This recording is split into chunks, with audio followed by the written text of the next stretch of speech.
इस संसार में प्रत्येक मनुष्य की पहचान उसके कर्मों से होती है और मनुष्य के कर्म उसके विचारों के ऊपर निर्भर करते हैं। जैसे जिसके विचार होते हैं वैसे वो कर्म करता है और वैसी ही उसकी आगे गति भी होती है।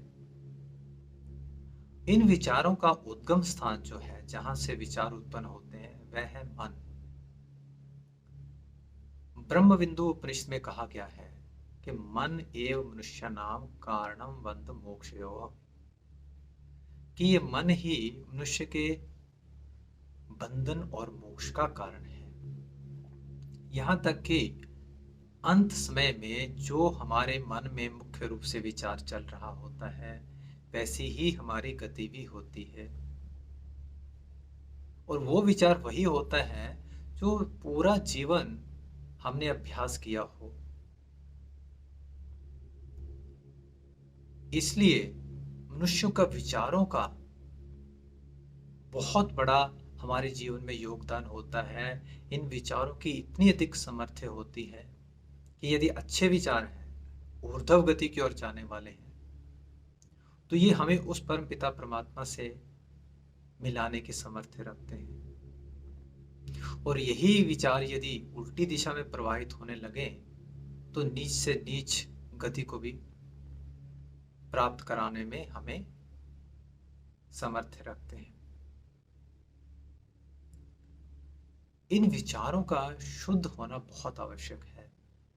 तो ये शुद्ध कैसे होते हैं? एक तो हमारे पूर्व जन्म के संस्कारों का हमारे ऊपर प्रभाव होता है, और दूसरा इस जीवन में जैसा हमारा संग होता है उस वातावरण का भी हमारे ऊपर बहुत प्रभाव होता है।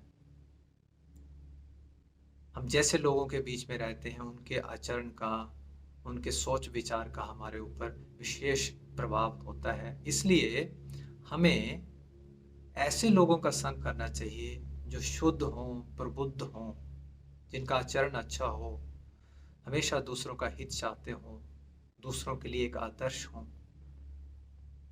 यदि उनको हम फॉलो करेंगे, उनका अनुकरण करेंगे, तो निश्चित ही हमारे विचार भी उन्हीं की तरह शुद्ध होंगे, आचरण भी उन्हीं की तरह अच्छा होगा। और दूसरा, हमारे मन को, अंतःकरण को शुद्ध करने वाला जो सबसे उत्तम साधन है,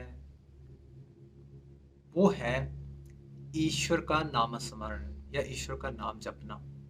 जब हम इस मुख से उस परम पिता परमात्मा का कोई भी नाम श्रद्धा भक्ति से लेते हैं, तो उससे हमारा अंतःकरण शुद्ध होता है, और शुद्ध अंतःकरण में ही शुद्ध विचारों का उद्भव होता है, और शुद्ध विचारों से ही हमारे कर्म बनते हैं और वैसी ही हमारी गति होती है। इसलिए प्रत्येक मनुष्य को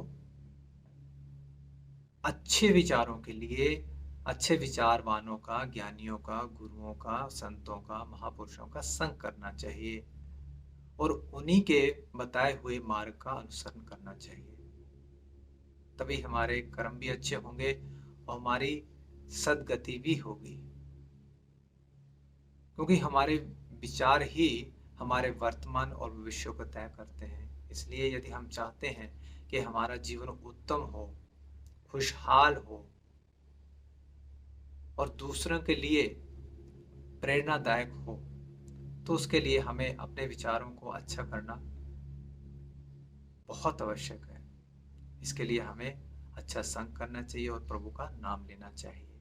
यही इस जीवन का मूल मंत्र है।